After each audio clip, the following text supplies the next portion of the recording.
الحمد لله نحمده ونستعينه ونستغفره ونؤمن به ونتوكل عليه ونعوذ بالله من شرور أنفسنا ومن سيئات أعمالنا من يهد الله فلا مضل له ومن يضلل فلا هادي له نشهد أن لا إله إلا الله وحده لا شريك له ونشهد أن سيدنا ونبينا ومولانا محمدا عبده ورسوله صلى الله تعالى عليه وعلى آله وأصحابه وأتباعه وأزواجه وذرياته وبارك وسلم تسليما كثيرا كثيرا اما بعد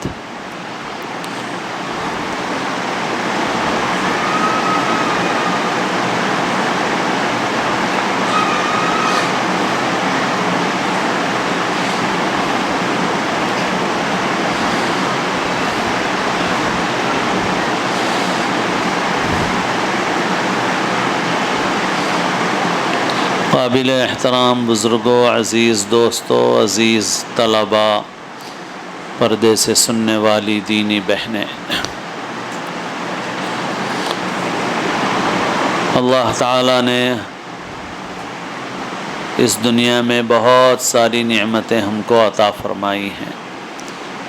نعمتیں اتنی ہیں کہ انسان ان کو شمار کرنا چاہے تو انسان شمار نہیں کر سکتا۔ مادی اعتبار سے جو نعمتیں اللہ تعالیٰ نے ہم کو عطا فرمائی ہیں، ان نعمتوں میں ہم عام طور پر مال اور دولت کو بہت بڑی نعمت سمجھتے ہیں، لیکن مال اور دولت سے بھی بڑی بڑی نعمتیں ہیں جو اللہ تعالیٰ نے ہم کو مفت میں عطا فرما دی۔ حدیث شریف میں ہے کہ قیامت کے دن پوچھا جائے گا، کیا ہم نے تیرے جسم کو صحت نہیں دی تھی؟ کیا ہم نے ٹھنڈا پانی نہیں پلایا تھا؟ تو معلوم ہوا کہ جسمانی صحت اور ٹھنڈا پانی ایسی بڑی نعمت ہے کہ اس نعمت کا سوال ہوگا۔ اب پانی سب کے لیے آسان فراہم کر دیا گیا ہے، آسانی کے ساتھ، اور صحت اللہ تعالیٰ نے دی ہوئی ہے ہم میں سے اکثر لوگوں کو۔ اللہ تعالیٰ نے بیماریوں سے بچا رکھا ہے۔ یہ ایسی بڑی نعمت ہے کہ اس کا مال سے کوئی مقابلہ نہیں کیا جا سکتا۔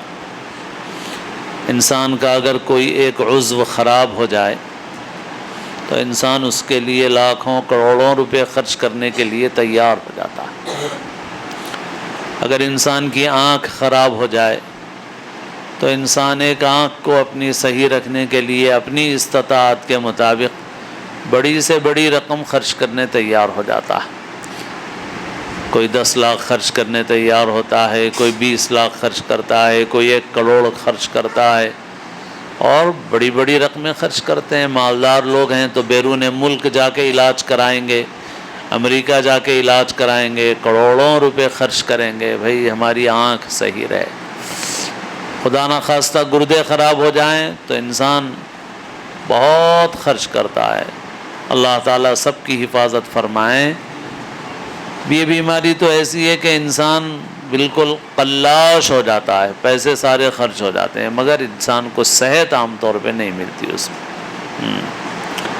تو اللہ تعالیٰ نے ہمیں گردہ دے رکھا ہے تو اس کی کتنی قیمت ہے، بڑی قیمت ہے، اندازہ ہی نہیں کر سکتے ہم۔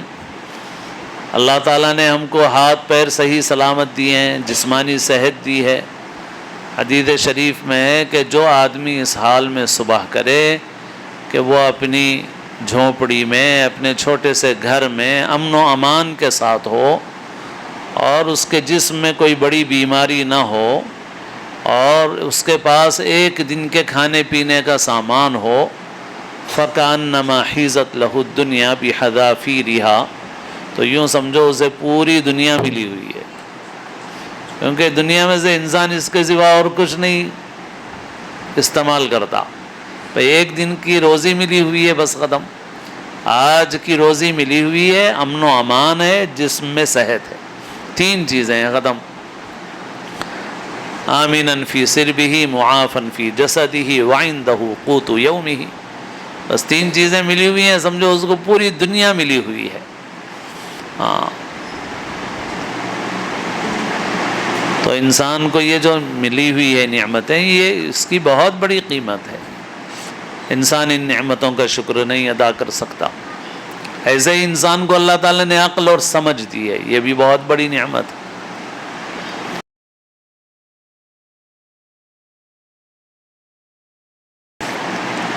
اگر انسان کے پاس یہ عقل و سمجھ نہ ہو اور انسان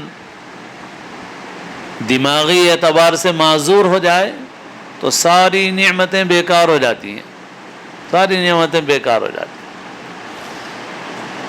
فرض کیجئے ہم کہیں سے گزر رہے ہیں، ہم کو ایک مجمع نظر آیا، کسی کو گھیرے ہوئے تھا. ہم نے پوچھا بھائی کون ہے یہ؟ تو بتایا گیا کہ بھائی یہ اس شہر کے سب سے مالدار شخص کا اکلوتا بیٹا ہے. اچھا، کیا ہوا اس کو؟ دیکھنے میں تو بہت اچھا ہے، صحت مند ہے اور گورا گمٹا ہے اور ہینڈسم ہے، توانا ہے، پیسہ بھی بہت ہے، سب سے مالدار شخص کا اکلوتا بیٹا ہے، تو ساری وراثت اسی کی ہے. مگر معاملہ کیا ہے؟ تو لوگوں نے کہا سب کچھ ہے مگر تھوڑا سا دماغ خراب ہے، اس کا پاگل ہے، ہاں اسکرو ڈھیلا ہے اس کا، اسی لیے گھیرے ہوئے ہیں لوگ. تو کوئی آدمی تمنا کرے گا کہ کاش میں اس کے جیسا ہو جاؤں؟ کوئی کرے گا؟ کوئی کرے گا تمنا کہ بھائی میری عقل اس کو دے دی جائے اور اس کا سارا مال مجھے مل جائے، میری عقل اس کو دے دی جائے اور اس کا سارا مال مجھے مل جائے. تو آدمی کہتا ہے بھائی میرے پاس تو کچھ ہے ہی نہیں، بہت پریشان ہوں، لوگوں کے پاس لاکھوں روپے ہیں، کروڑوں روپے ہیں، میرے پاس کچھ نہیں ہے. تو اللہ نے مجھے عقل دی ہوئی ہے، عقل بہت بڑی نعمت ہے.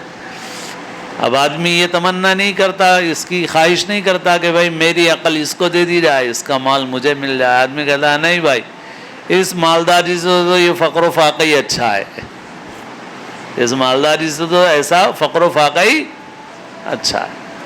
تو کتنی نعمتیں اللہ تعالیٰ نے دی ہوئی ہیں، اور بہت نعمتیں. اسی لیے فرمایا وَإِن تَعُدُّوا نِعْمَةَ اللَّهِ لَا تُحْصُوهَا. اللہ کی نعمتوں کو اگر شمار کرنا چاہو تو تم شمار نہیں کر سکتے. دنیا کی نعمتوں کے معاملے میں سکون کا ایک نسخہ بتایا ہے رسول اللہ صلی اللہ علیہ وسلم. ایک حدیث میں آپ نے فرمایا قد افلح من اسلم ورزق کفافا وقنعه اللہ بما آتاہ. یقیناً فلاح پا گیا، کامیاب ہو گیا وہ شخص من اسلم، جو اللہ کا فرما بردار ہو گیا، جس نے اپنا سر اطاعت کے ساتھ جھکا دیا، ورزق کفافا، اور جس کو بقدر ضرورت روزی مل گئی، بقدر ضرورت، بس اتنی روزی مل گئی جس سے اس کی ضرورتیں پوری ہو جائیں.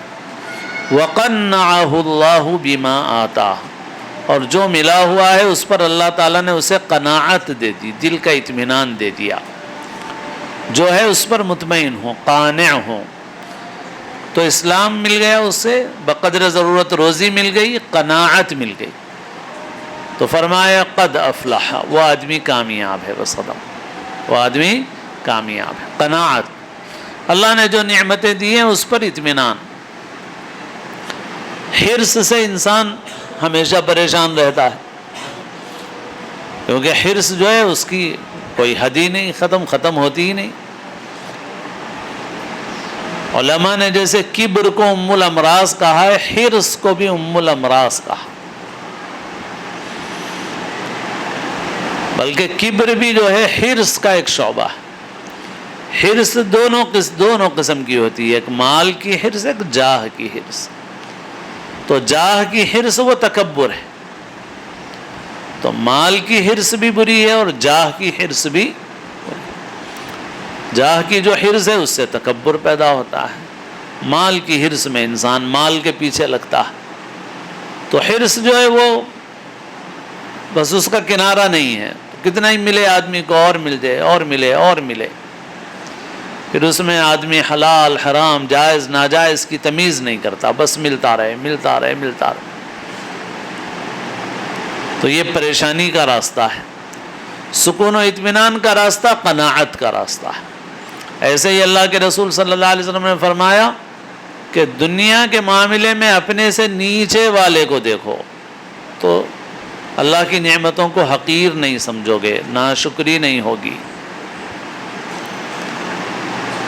دین کے معاملے میں اپنے سے اوپر والوں کو دیکھنا چاہیے تاکہ اور کوشش کریں، محنت کریں۔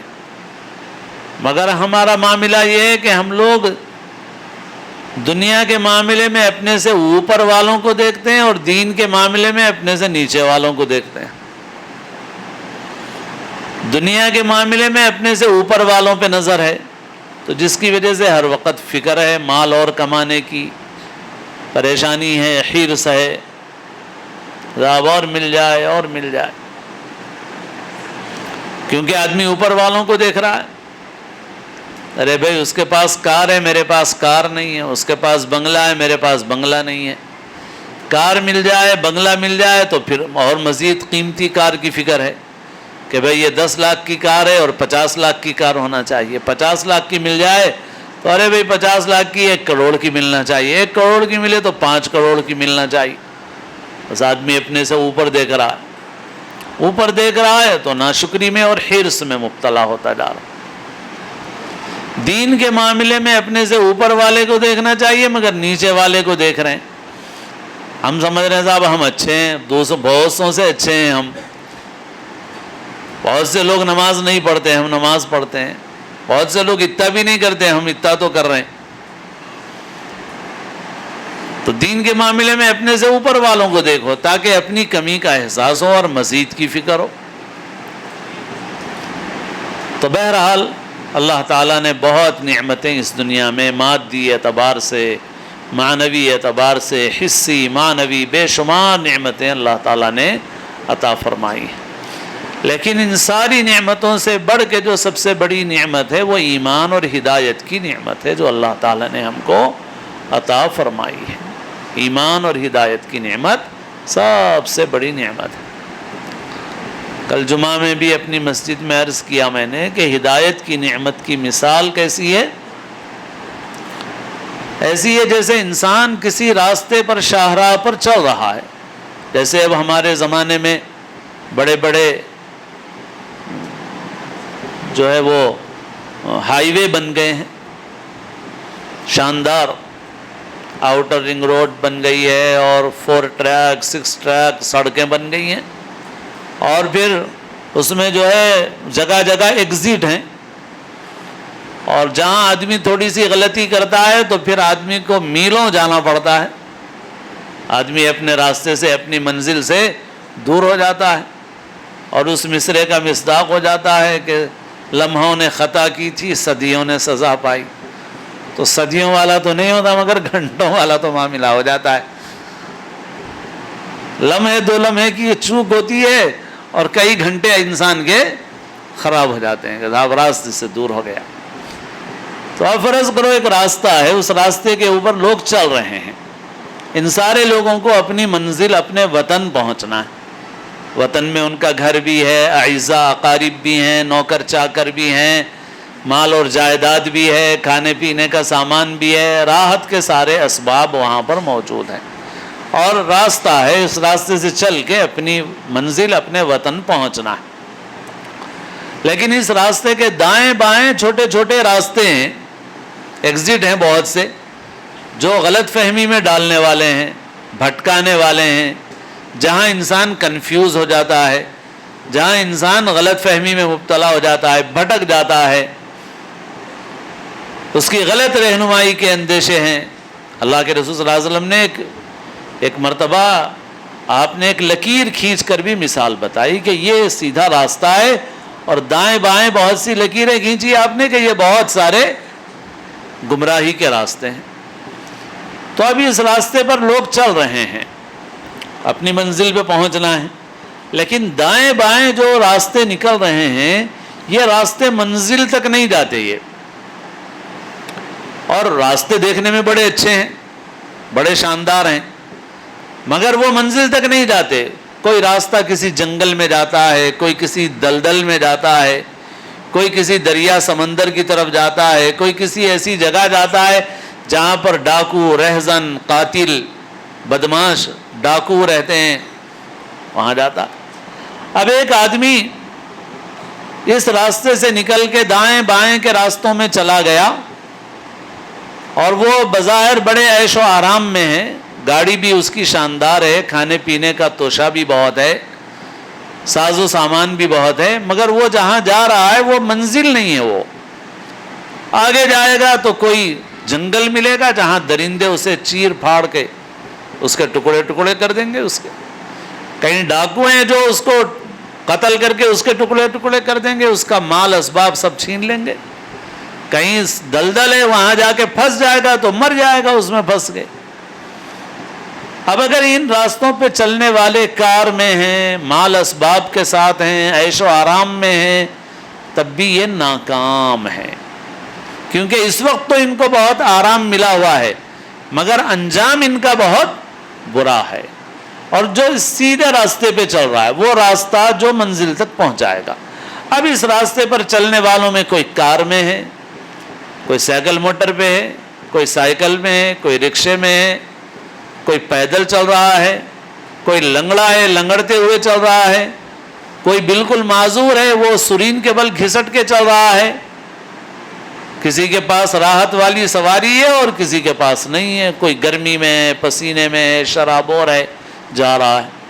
تو جو آدمی راستے پر چل رہا ہے، چاہے وہ کار میں بیٹھا ہو، چاہے اسکوٹر پہ ہو، چاہے سائیکل میں ہو، چاہے سائیکل رکشے میں ہو، چاہے وہ پیدل چل رہا ہو، چاہے لنگڑا کر چل رہا ہو، چاہے گھسٹ کے چل رہا ہو، لیکن اگر وہ راستے پر ہے تو وہ کامیاب ہے۔ مہینے میں نہیں تو 2 مہینے میں پہنچے گا، 4 مہینے میں پہنچے گا، 6 مہینے میں پہنچے گا، مگر اپنے وطن اپنے گھر پہنچے گا۔ اور جب گھر پہنچے گا اور 1-2 دن آرام کرے گا تو ساری تکلیف بھول جائے گا راستے کی۔ اگرچہ کہ بہت تکلیفیں پیش آئیں مگر گھر تو پہنچ گیا، منزل تو پہنچ گیا۔ اور جو دائیں بائیں کے راستوں پہ نکل گیا، اس کے پاس چاہے گاڑی ہو، چاہے روپیہ ہو، پیسہ ہو، سونا ہو، چاندی ہو، مگر وہ ناکام ہے۔ چند گھنٹے تو بہت اچھا چلے گا، گھنٹہ 2 گھنٹہ 10 گھنٹے 20 گھنٹے، مگر اس کے بعد جہاں جائے گا تو وہاں اس کے لیے ہلاکت اور بربادی ہے۔ بس یہی مثال ہدایت اور گمراہی کی ہے۔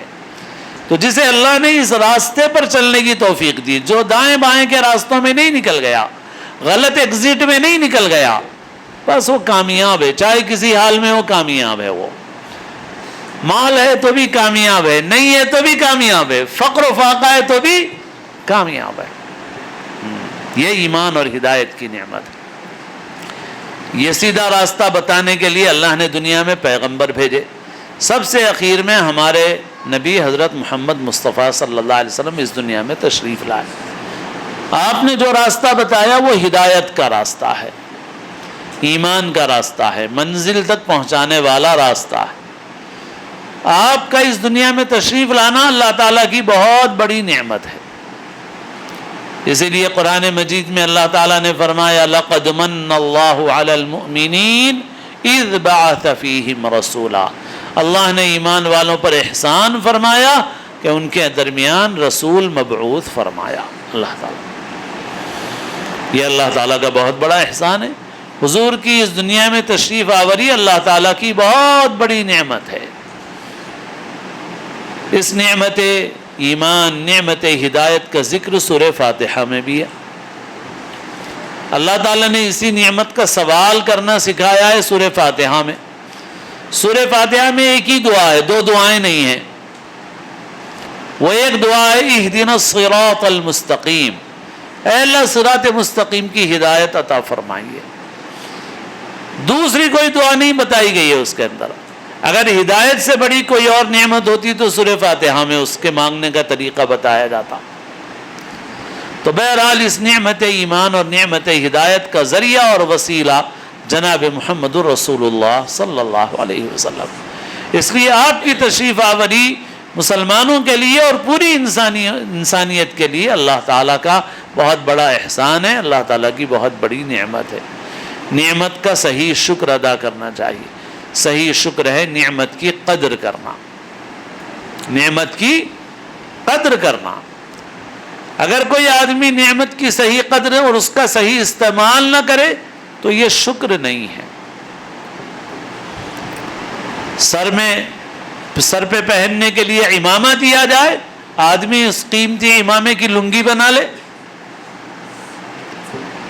بہت قیمتی شال دی جائے کشمیر کی مہنگی لاکھوں روپے کی، اور اس شال کو اوپر اوڑھنے کے بجائے آدمی لنگوٹ بنا لے اس کا، تو کہا جائے گا کہ بھئی اس نے نعمت کا صحیح استعمال نہیں کیا ہے، اس نے شکر نہیں کیا، اس نے ناقدری کی ہے۔ آپ اس دنیا میں تشریف لائے، کیوں تشریف لائے آپ؟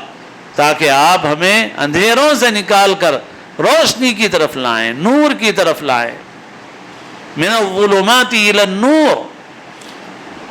تو ہم جو نور ہدایت حضور لے کے آئے ہیں اس نور ہدایت کی روشنی میں اپنی زندگی گزاریں، یہ سب سے بڑا شکر ہے، یہ حقیقی شکر ہے۔ لیکن افسوس کہ آج مسلمان نام کا مسلمان رہ گیا ہے۔ مسلمان کی اپنی زندگی کے اندر وہ باتیں نہیں ہیں جن باتوں کو لے کر کے رسول اللہ صلی اللہ علیہ وسلم اس دنیا میں تشریف لائے۔ آپ کی سیرت پڑھنا چاہیے، ابھی باتیں آ چکی ہیں اس سلسلے میں، آپ کی سیرت کو جاننا چاہیے۔ آپ کی سیرت پڑھیں گے آپ کی معرفت پیدا ہوگی، معرفت ہوگی تو محبت ہوگی، محبت غالب ہوگی تو اتباع آسان ہوگا۔ اور آپ کی محبت بھی کتنی ہونی چاہیے؟ عام طور پہ ہم لوگ سنتے رہتے ہیں کہ تم میں سے کوئی ایمان والا نہیں ہو سکتا جب تک کہ حضور کی محبت نہ ہو۔ بالکل سچی بات ہے، حضور پاک صلی اللہ علیہ وسلم کی محبت نہ ہو تو ایمان والا ہو ہی نہیں سکتا۔ مگر یہ بات پوری نہیں ہے، آدھی بات ہے۔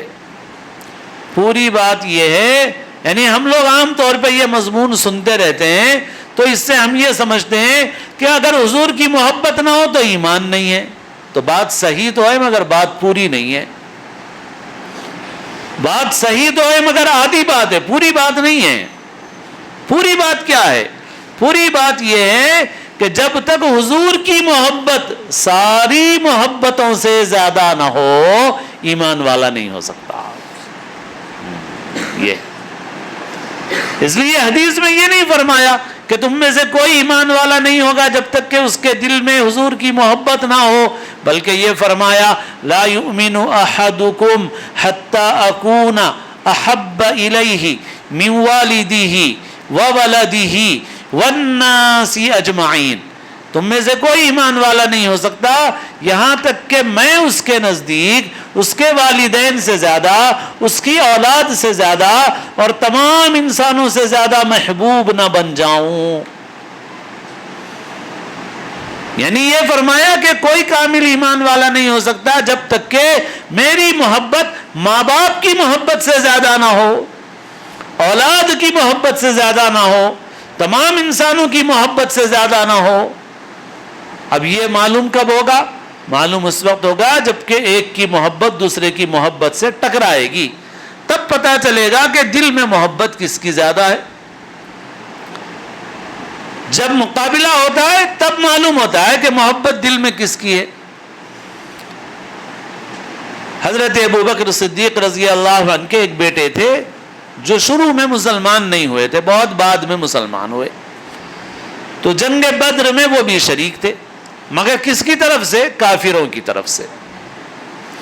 بعد میں مسلمان ہوئے تو حضرت ابوبکر صدیق رضی اللہ عنہ سے انہیں اپنے والد سے ایک مرتبہ کہا کہ ابا جان، جنگ میں ایک مرتبہ ایسا موقع آیا تھا کہ آپ میرے نشانے پر اور میری تلوار کی زد میں تھے، میں چاہتا تو اس وقت آپ پر وار کر دیتا، آپ کی زندگی تمام ہو جاتی، مگر باپ ہونے کی حیثیت سے آپ کی محبت غالب آ گئی اور اس کی وجہ سے میں نے نظر انداز کر دیا اور چھوڑ دیا۔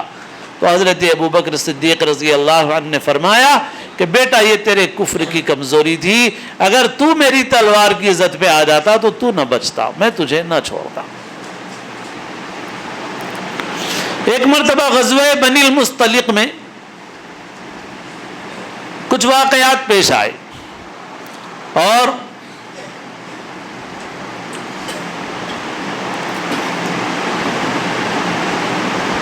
غزوہ بنی المصطلق میں یا کسی اور موقع پر، جس میں عبداللہ بن ابی نے یہ کہا کہ جب ہم مدینہ جائیں گے تو مدینہ جانے کے بعد معلوم ہوگا جو عزت والا ہے وہ ذلت والوں کو نکال دے گا مدینے سے، مدینے سے نکال دیں گے ان لوگوں کو جو ذلت والے ہیں۔ تو نعوذ باللہ اس کا اشارہ حضور اقدس صلی اللہ علیہ وسلم اور صحابہ کرام کی طرف تھا، کیونکہ وہ منافق تھا، منافقوں کا سردار تھا۔ عبداللہ بن ابی کے جو بیٹے تھے وہ سچے پکے مسلمان تھے۔ کسی نے جا کر کے بیٹے سے یہ کہا کہ تمہارے باپ کی گستاخیوں کی وجہ سے حضور نے تمہارے باپ کو قتل کرنے کا ارادہ فرمایا ہے، اس کے فساد کو ختم کرنے کے لیے۔ تو یہ بیٹے جو عبداللہ بن عبداللہ تھے یہ حضور کی خدمت میں آئے اور آ کر حضور سے عرض کیا کہ حضور مجھے معلوم ہوا کہ آپ میرے باپ کے قتل کا ارادہ فرما رہے ہیں، وہ یقیناً اس سزا کا مستحق ہے، لیکن اگر آپ نے ایسا ارادہ فرمایا ہو تو میری یہ درخواست ہے کہ آپ یہ کام کسی اور کے حوالے نہ کریں، آپ مجھے حکم فرمائیں، میں اپنے باپ کی گردن لا کے آپ کی خدمت میں پیش کر دوں گا۔ تو حضور نے فرمایا کہ نہیں، ہم نے ایسا کوئی ارادہ نہیں کیا ہے، یہ بات صحیح نہیں ہے۔ ختم ہو گئی۔ پھر اس کے بعد جب مدینے میں داخل ہونے کا نمبر آیا، موقع آیا اس سفر سے واپسی میں، تو یہ عبداللہ بن عبداللہ یہ اپنے باپ کے سامنے جا کر کھڑے ہو گئے اور تلوار نکال لی اور فرمایا کہ جب تک یہ نہ بتا دے کہ عزت والا کون ہے اور ذلت والا کون ہے میں مدینے میں داخل ہونے نہیں دوں گا۔ اور جب تک اپنے باپ سے یہ نہ کہلوا لیا کہ حضور اور صحابہ عزت والے ہیں، اس وقت تک اپنے باپ کو مدینے میں داخل ہونے نہیں دیا۔ صحابہ کرام کے بہت واقعات ہیں، ہر چیز قربان کر دی انہوں نے، مگر ایمان کو ترجیح دی، اللہ اور اس کے رسول صلی اللہ علیہ وسلم کی اطاعت کو ترجیح دی۔ حضرت صہیب اپنا پورا مال چھوڑ کے آ گئے مکے میں۔ مکے والوں نے کہا کہ تم یہاں کما کے نہیں لے جا سکتے، مدینہ جانا ہے چھوڑ کے جاؤ۔ تو سارا مال دے دیا اور خالی ہاتھ پہنچے، مدینہ پہنچے۔ حضور نے فرمایا ربح صہیب، صہیب نے ایسا سودا کیا جو نفع والا سودا ہے۔ تو اپنے مال کو چھوڑ دیا، اعزا اقارب کو چھوڑ دیا، سب کو چھوڑ دیا۔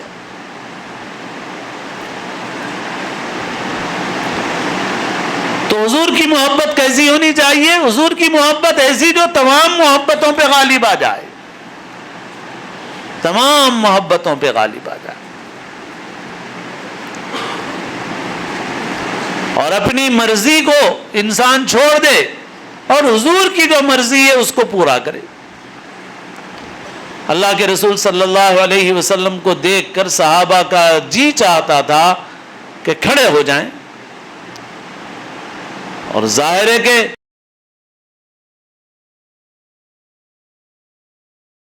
ہم کو بھی، ہم اپنے بڑوں کو دیکھتے ہیں تو کھڑے ہو جاتے ہیں، مگر اللہ کے رسول صلی اللہ علیہ وسلم نے صحابہ کرام سے فرما دیا کہ مجھے یہ پسند نہیں ہے، اس لیے آئندہ میں جب آؤں تو تم کھڑے نہ ہوا کرو۔ تو اللہ کے رسول صلی اللہ علیہ وسلم تشریف لاتے تھے، صحابہ کا بہت جی چاہتا تھا کہ کھڑے ہو جائیں، مگر صحابہ کرام رضی اللہ تعالی عنہم اجمعین بیٹھے رہتے، اس وجہ سے کہ حضور پاک صلی اللہ علیہ وسلم کی جو مرضی ہے وہ مقدم ہے۔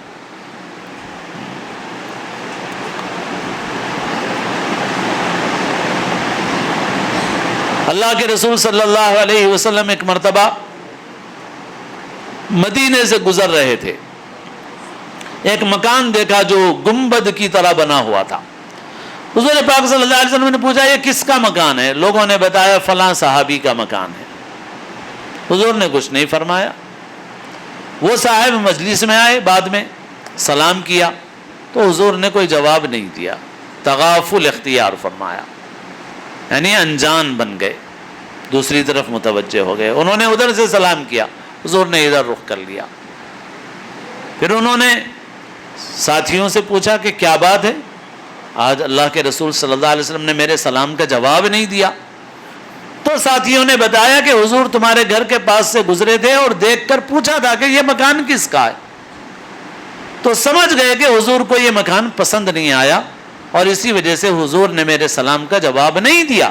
تو حضور نے صراحت سے کوئی بات نہیں فرمائی، مگر جب اندازہ ہو گیا تو گئے اور اس قبہ نما مکان کو منہدم کر کے عام مکانوں کی طرح بنا دیا. اور پھر ایسے مخلص تھے کہ آ کر حضور سے کہا بھی نہیں، کیونکہ وہ یہ سمجھتے تھے کہ میں نے جب ان کی مرضی کو پورا کر دیا تو اللہ بھی راضی ہے اور اللہ کے رسول بھی مجھ سے راضی ہیں. بعد میں جب حضور کا وہاں سے پھر گزر ہوا اور حضور نے پوچھا کہ بھئی یہ مکان یہاں تھا، کیا ہوا؟ تو لوگوں نے ساری تفصیل بتائی تو حضور نے اس پر اپنی خوشی کا اظہار فرمایا. حضور کی مرضی نہیں ہے، ختم، چھوڑ دو. ایک صاحب کے ہاتھ میں سونے کی انگوٹھی دیکھی حضور نے، پوچھا یہ کیا ہے؟ عرض کیا حضور سونے کی انگوٹھی ہے. فرمایا تمہیں نہیں معلوم کہ ہماری شریعت میں مردوں کے لیے سونا حرام ہے، تم نے یہ انگوٹھی کیوں پہنی؟ حضور نے اپنے دستے مبارک سے انگوٹھی نکال کے زمین پہ رکھ دی کہ اس کو نہ پہننا. مجلس ختم ہو گئی، وہ اپنی انگوٹھی لے کے جا سکتے تھے مگر انہوں نے انگوٹھی نہیں اٹھائی. لوگوں نے کہا انگوٹھی اٹھا لو، پہننا حرام ہے مگر رکھ سکتے ہو، بیوی کو پہنا سکتے ہو، بیچ سکتے ہو، وہ حرام نہیں ہے. انہوں نے کہا کہ حضور نے جس انگوٹھی کو نکال کے زمین پہ ڈال دیا میں اسے لینا بھی پسند نہیں کرتا. تو حضور پاک صلی اللہ علیہ وسلم کی اتنی محبت ہونی چاہیے کہ انسان اپنی خواہش کو چھوڑ دے اور حضور کی خواہش کو مقدم رکھے. اور اسی کو ایک حدیث میں صراحت کے ساتھ فرمایا گیا، لا یؤمن احدکم حتی یکون ہواہ تبعا لما جئت بہ. تم میں سے کوئی کامل ایمان والا نہیں ہو سکتا جب تک کہ اس کی خواہش میری لائی ہوئی شریعت کے تابع نہ ہو جائے. اپنی خواہش قربان کر دو، حضور نے جو فرمایا وہ آگے، حضور کی بات سب سے آگے. ہماری خواہش کھڑے ہونے کی ہے، نہیں کھڑے ہوں گے ہم. ہماری خواہش گنبد نما مکان بنانے کی ہے، بنا ہوا ہے تو توڑ دیں گے ہم. ہماری خواہش سونے کی انگوٹھی پہننے کی ہے مگر حضور نے فرمایا نہیں پہننا ہے تو نہیں پہنیں گے. جن لوگوں کو شراب کی اتنی عادت تھی کہ اس کے بغیر زندگی گزار نہیں سکتے تھے، جیسے ہی حکم آیا کہ شراب حرام کر دی گئی ہے تو ہونٹوں تک آئے ہوئے جام انہوں نے الٹ دیے اور مدینے کی گلیوں میں پانی کی طرح شراب بہنے لگی. کسی نے اس کو بیچ کے بھی ایک پیسہ نہیں کمایا. کسی صحابی نے پھر اس کے بعد اس کو کسی کافر کو بیچ دیا جائے، یہودی کو بیچ دیا جائے، نہیں، مٹکے توڑ دیے گئے، شراب بہا دی گئی. یہ اطاعت، یہ اتباع، یہ ہے حضور کی وہ محبت جو مطلوب ہے ایک مسلمان سے، ایک مومن سے.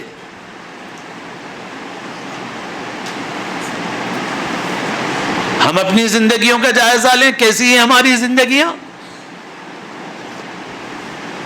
حضور نے ہاتھ میں انگوٹھی دیکھی، نکال کے ڈال دی. آج ولیمے کی دعوت ہے، حضور کی حدیث لکھی ہوئی ہے النکاح من سنتی، اور سونے کی انگوٹھی لا کے کوئی پہنا رہا ہے تو پہنانے والا پہنانے تیار ہے، پہننے والا پہننے کے لیے تیار ہے. ارے بھائی سونے کی انگوٹھی حرام ہے مرد کے لیے، ارے بھائی نہیں بولا تو دل ٹوٹ جاتا ان کا دل ٹوٹ جائے، اس کی فکر ہے ان کا دل ٹوٹے گا. مگر حضور کی اطاعت میں فرق آئے گا، حضور کا دل ٹوٹے گا اس کی فکر نہیں ہے، حضور کا حکم ٹوٹے گا اس کی فکر نہیں ہے. ایسی کتنی نافرمانیاں کر رہے ہیں، بڑی بڑی نافرمانیاں کر رہے ہیں اللہ کی. حضور نے فرمایا قرۃ عینی فی الصلاۃ، میری آنکھوں کی ٹھنڈک نماز میں ہے. آج مسلمان کتنے فیصد نمازی ہیں؟ کتنے فیصد مسلمان نمازی ہیں؟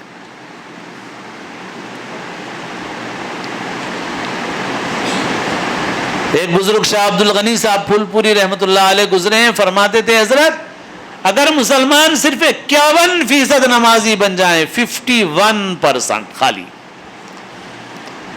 یعنی 50% نمازی ہیں 50 بے نمازی ہیں، تو کیا بولیں گے بھائی آدھے مسلمان نمازی ہیں۔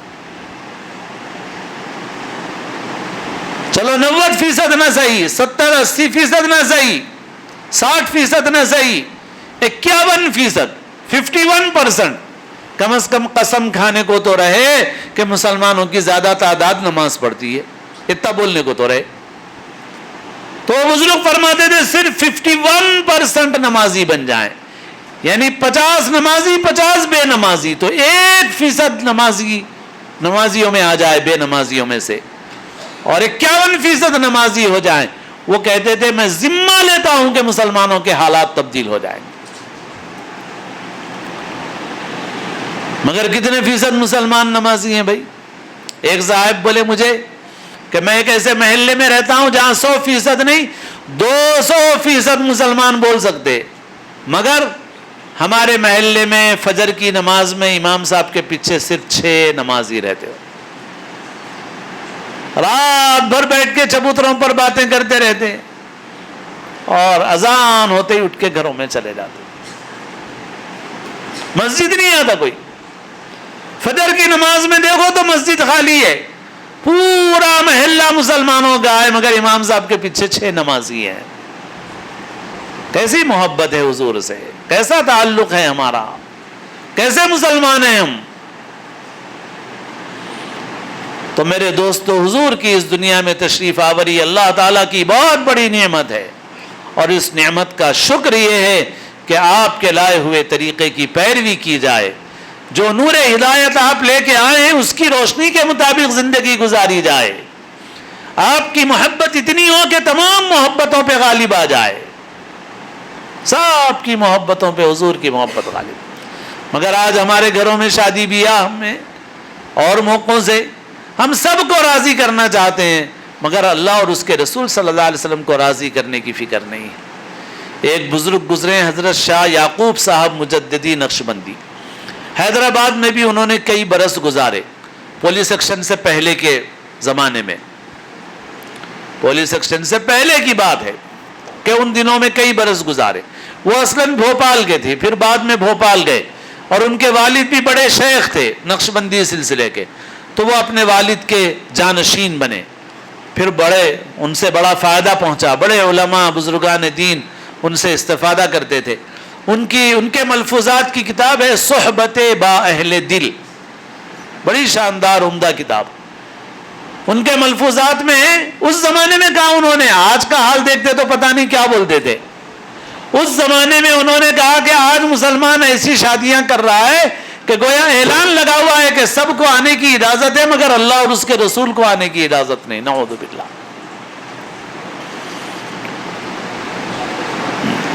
سب کو خوش کرنے کی فکر ہے، گھر میں کوئی ناراض نہ ہو، مگر اللہ اور اس کے رسول صلی اللہ علیہ وسلم کو راضی اور خوش کرنے کی فکر نہیں ہے۔ حضور فرما رہے ہیں سب سے بابرکت نکاح وہ ہے جس میں کم خرچ ہو، کم مشقت ہو۔ ہم بولتے ہیں سب سے شاندار نکاح وہ ہے جس میں زیادہ سے زیادہ خرچ ہو، ہے سو پورا خرچ کر دو، قرضہ لے لو، حلال نہیں ہے حرام لے لو، لڑکی والوں سے نچوڑ کے وصول کر لو، مگر ایسی کرو کہ خوب پیسہ اڑا دو۔ تو یہ ہے ہماری صورت ہے۔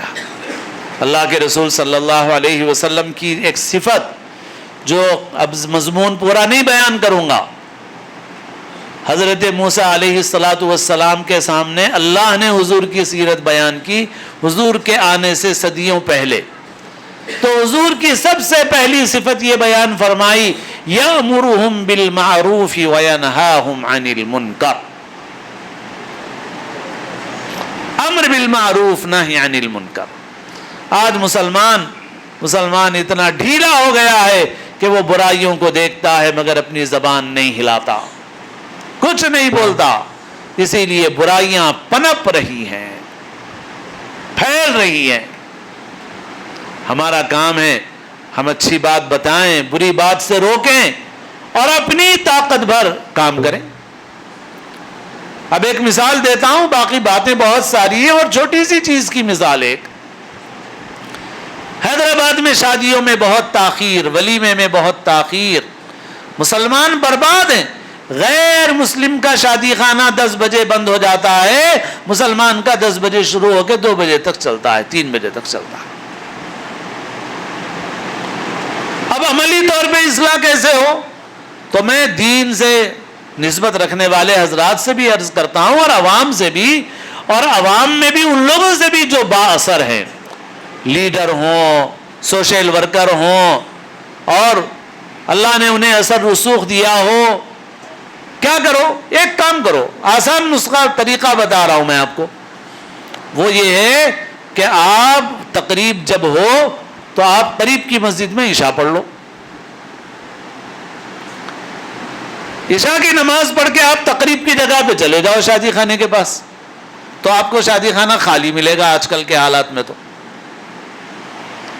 تو بس وہاں سے آپ ایک فون کر دو، میں حاضر ہوا تھا، بہت بہت آپ کا شکریہ، آپ نے یاد کیا، یاد رکھا، یاد فرمایا، اللہ آپ کو جزائے خیر دے، آپ کی نیت کا آپ کو اجر و ثواب مل گیا. نہیں ابھی ہم لوگ آ رہے. نہیں، بہت معذرت خواہ ہوں، مزید اور دیر تک رکنے کا معمول نہیں ہے. آپ کے بہت بہت شکریہ کے ساتھ اجازت چاہتا ہوں، السلام علیکم. کچھ ہوگا اس سے؟ ارے بھائی میرے جیسے کڑوے مت بنو، آپ اتنا بھی نہیں کر سکتے آپ، تو پھر جلسے مت کرو، جلسے مت کرو. پھر میں آپ سے کہہ رہا ہوں، آپ ایسے 1000 جلسے کریں گے اصلاح نہیں ہوگی. ایسے 50 فون جائیں، صرف 1000 آدمیوں کی دعوت ہوگی، صرف 50 فون جائیں عشاء کے فوری بعد، 50 فون جائیں بس.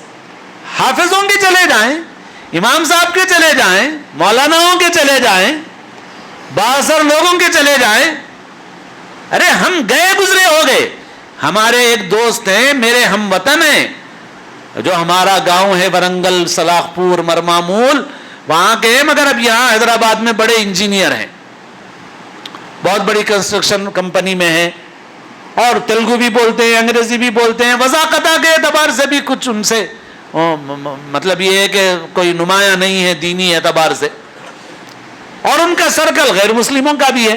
وہ خود بولے مجھے کہ بھائی ہماری بھی تقریب میں بعد میں ہمارے غیر مسلم دوستوں سے پوچھا، ارے کیا ہے بھائی تم لوگ آئے نہیں؟ تو وہ لوگ بولے آئے تھے صاحب، مگر ہم لوگ اتنی دیر تک نہیں رک سکتے، دیکھ کے چلے گئے آپ کا. غیر مسلم میں، ہم میں نہیں ہے یہ حوصلہ. انہوں بولے غیر مسلم دوستوں سے پوچھا کہ آئے بھائی؟ آئے نہیں. انہوں بولے آئے تھے صاحب، دیکھ کے چلے گئے. ہم لوگ نہیں رک سکتے اتنی دیر تک، اتنی دیر سے کھانا سونا نہیں ہوتا ہمارے سے. ارے بھائی آسان نسخہ ہے نا، یہ بھی امر بالمعروف نہی عن المنکر کا طریقہ ہے، طریقہ سیکھو. 50 آدمی فون کر کے آ جائیں. میں آپ کو بد اخلاق بننے کے لیے نہیں بول رہا ہوں، کڑوا بننے کے لیے نہیں بول رہا ہوں، لیکن اگر آپ اتنا بھی نہیں کریں گے تو آپ ہزاروں جلسے کرتے رہو، اصلاح ہونے والی نہیں ہے. اصلاح تو اصلاح کے طریقے سے ہوگی، اصلاح تو اصلاح کے طریقے. آپ کتنے جلسے کر لو، بڑے بڑے علماء کو بلا لو، سڑکوں پہ کر لو جلسے، ہزاروں لاکھوں کا مجمع جمع کر لو، 50 لاکھ روپے خرچ کر لو، 10 لاکھ کا، 20 لاکھ کا، 50 لاکھ کا جلسہ کراؤ، معاشرے میں کوئی تبدیلی ہونے والی نہیں ہے جب تک آپ یہ طریقہ اختیار نہیں کریں گے. اور یہ میں نے صرف ایک مثال اور نمونے کے طور پہ یہ بات عرض کی ہے، باقی آپ اسی کو نافذ کریں، اپلائی کریں، اور بہت ساری چیزوں میں. اور آپ مناسب طریقہ ڈھونڈیں، مگر آپ امر بالمعروف نہی عن المنکر کا کام انجام دیں. آپ اگر یہ نہیں کرتے تو صرف تقریریں جلسے کر لینے سے پوری اصلاح نہیں ہو سکتی، پورا فائدہ نہیں ہو سکتا، کرنا پڑے گا آپ کو. بہرحال یہ ہے کہ ہم اپنی زندگی سنت و شریعت کے مطابق بنائیں، حضور پاک صلی اللہ علیہ وسلم کی سچی پکی کامل محبت اپنے اندر پیدا کریں، آپ کی سیرت پاک پڑھیں، اپنے بچوں کو پڑھوائیں. اور اس وقت دنیا کے حالات بہت ہی نازک ہیں، مسلمانوں کو بہت زیادہ فکر کرنا ہے اپنے گھروں کی، اپنے ماحول کی حفاظت کی. بہنیں یہاں پر بڑی تعداد میں موجود ہیں، ٹی وی سے بچو، فلموں سے، سیریلوں سے بچو، موبائل فون کے فتنے سے بچو۔ اس نے سب سے زیادہ برباد کیا ہے۔ اپنے بچوں کی، بچیوں کی دینی اور ایمانی تربیت کرو، ان کو سچا پکا مسلمان بناؤ، اور باہر کی کوئی چیز اب ہمارے کنٹرول میں نہیں ہے۔ باہر گندگیاں اتنی پھیل رہی ہیں، نہ اسکول محفوظ ہیں، نہ کالج محفوظ ہیں، نہ کوئی جگہ محفوظ ہے۔ آپ کے اختیار میں کسی درجے میں ہے تو بس آپ کا گھر ہے، گھر کے سوا کچھ بھی نہیں ہے۔ اگر آپ نے گھر کی فکر نہیں کی تو پھر کوئی اور بچنے کی جگہ نہیں ہے۔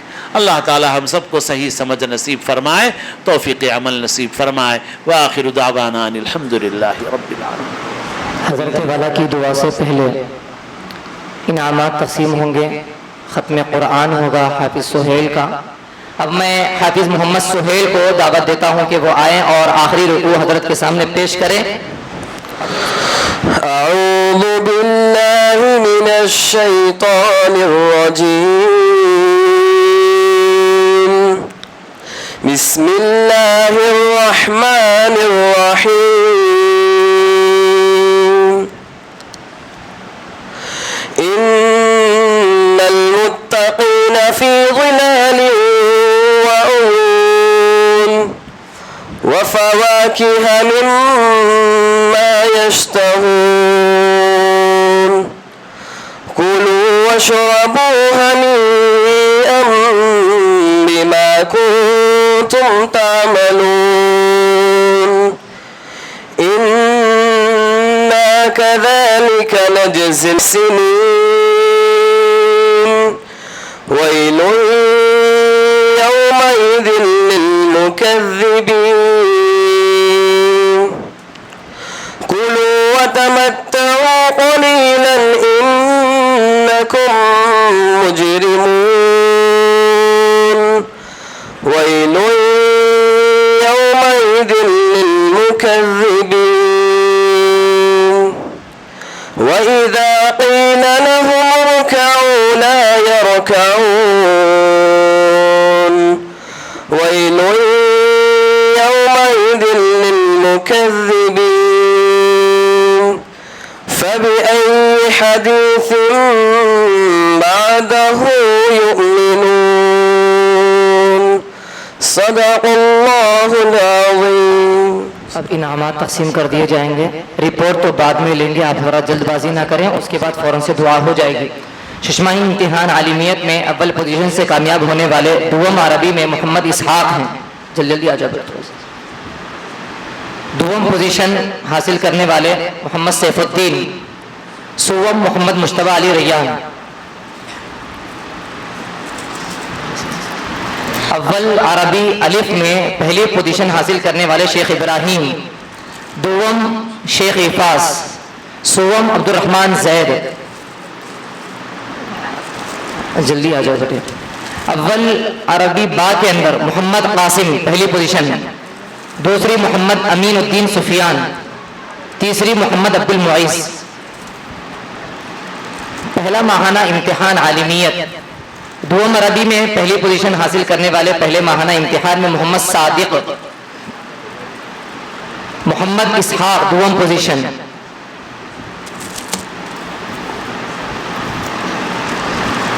سوم پوزیشن محمد ریحان، اول الف میں پہلی پوزیشن حاصل کرنے والے محمد قاسم، دوسرے محمد امین، تیسرے محمد عرفات۔ اول الف میں محمد عبد الرحمن زید، شیخ زید، سوم پوزیشن محمد عفاس۔ دوسرا ماہانہ امتحان عالمیت، دوم عربی میں پہلی پوزیشن حاصل کرنے والے محمد اسحاق، دوسری پوزیشن محمد مجتبیٰ، تیسری پوزیشن سیف الدین۔ جلدی جلدی آگے بڑھو۔ اول الف میں محمد ابراہیم، عبد الرحمن، انس۔ اول با میں پہلی پوزیشن حاصل کرنے والے عبد المعیز، امین سفیان، حلیم الدین۔ تقریری مسابقہ عالمیت، پہلی پوزیشن حاصل کرنے والے سلیمان مظہری،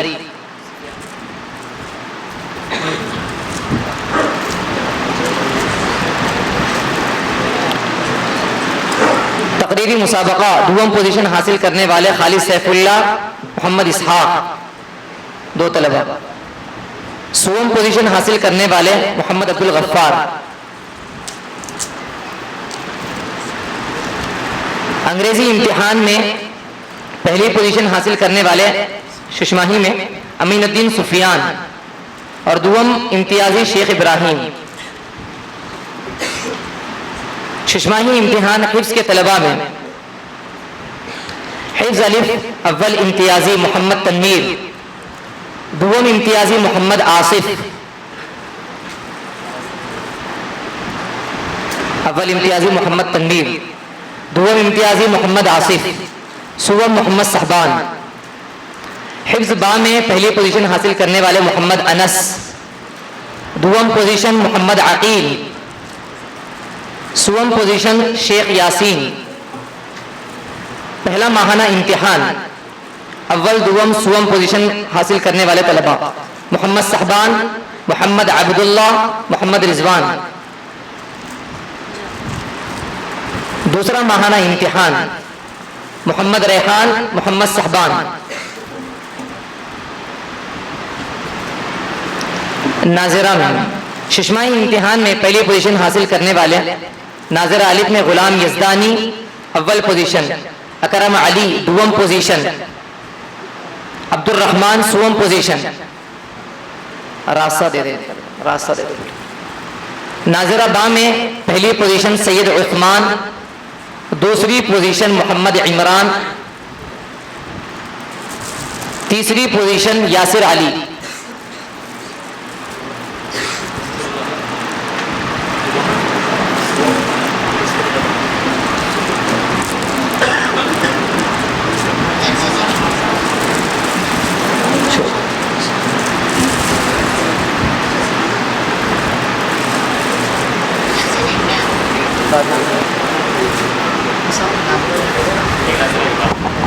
ناظرے کے انعامات اور اسی طرح انگریزی کے انعامات مولانا محسن صاحب سے کھانے کے بعد یہ طلبہ حاصل کر لیں گے۔ اب حضرت والا کی دعا ہوگی اور دعا کے بعد انشاءاللہ خواتین کا دسترخوان نیچے فوراً سے شروع ہو جائے گا، اور مردانے کے لیے 10 منٹ کے وقفے سے نیچے کی مسجد میں بھی نماز ہوگی اور اوپر کی یہاں اس مسجد میں بھی نماز ہوگی 5-5 منٹ کے وقفے کے ساتھ۔ تو دعا کے بعد آپ حضرات سے درخواست کی جاتی ہے کہ نماز کی تیاری کریں، پھر اس کے بعد یہیں پر اور نیچے کی مسجد میں دونوں جگہ دسترخوان لگا دیا جائے گا۔ آپ حضرات ضرور تناول فرما کر ہی جائیں۔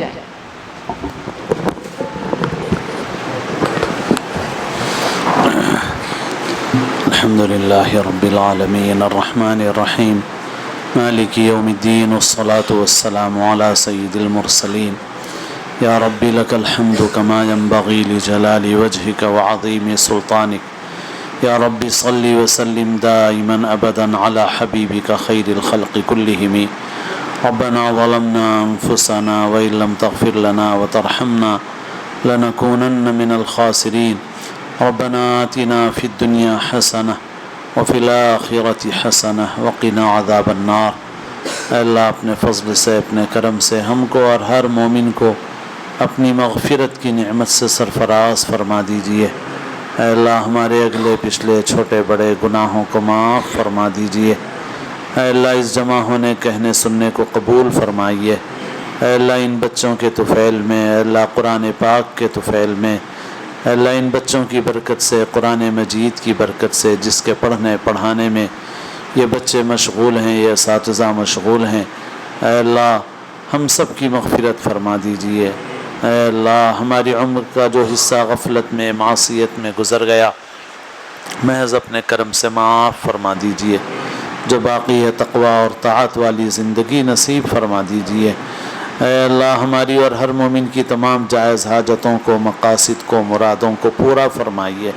اے اللہ بیماروں کو شفاء کاملہ عاجلہ مستمرہ عطا فرمائیے، پریشان حالوں کی پریشانیوں کو دور فرمائیے، مقروضوں کو قرض کے بوجھ سے سبکدوش فرما دیجئے۔ جو لوگ رشتوں کے سلسلے میں پریشان ہیں، خاص طور پر لڑکیوں کے ماں باپ اے اللہ ان کی فکروں کے دور ہونے کے سامان فرما دیجئے، عافیت کے ساتھ بہتر رشتے عطا فرما دیجئے، سادگی کے ساتھ سنت کے مطابق نکاح کرنے کی توفیق نصیب فرمائیے، اے اللہ ہر خیر نصیب فرمائیے، ہر شر سے حفاظت فرمائیے، تمام دنیا کے مسلمانوں کے ایمان کی، جان و مال کی، عزت و آبرو کی حفاظت فرمائیے، اللہ بالخصوص اس ملک کے مسلمانوں کی بھرپور حفاظت فرمائیے۔ ربنا لا تجعلنا فتنة للقوم الظالمین ونجنا برحمتك من القوم الكافرین اللهم اكفناهم بما شئت اللهم انا نجعلك في نحورهم ونعوذ بك من شرورهم۔ اے اللہ ہمارے شہر میں، ہماری ریاست میں، پورے ملک میں، پورے عالم میں امن و امان نصیب فرمائیے، جو لوگ شر اور فساد پھیلانا چاہتے ہیں ان کی تدبیروں کو ناکام فرما دیجیے، ہم سب کو اپنے اپنے وقت پر محض اپنے فضل و کرم سے کامل ایمان پر خاتمہ نصیب فرمائیے، ہماری دعاؤں کو محض اپنے فضل و کرم سے سرور عالم سیدنا محمد رسول اللہ صلی اللہ علیہ وسلم کے صدقے و طفیل میں قبول فرمائیے۔ یا رب صلی وسلم دائما ابدا علی حبیبک خیر الخلق کلہم، جزا اللہ عنا سیدنا و مولانا محمد ما هو اہلہ صلی اللہ علیہ وسلم۔ سبحان ربک رب العزة عما یصفون وسلام علی المرسلین والحمد للہ رب العالمین۔ جمال الوجود بذكر الإله وتصف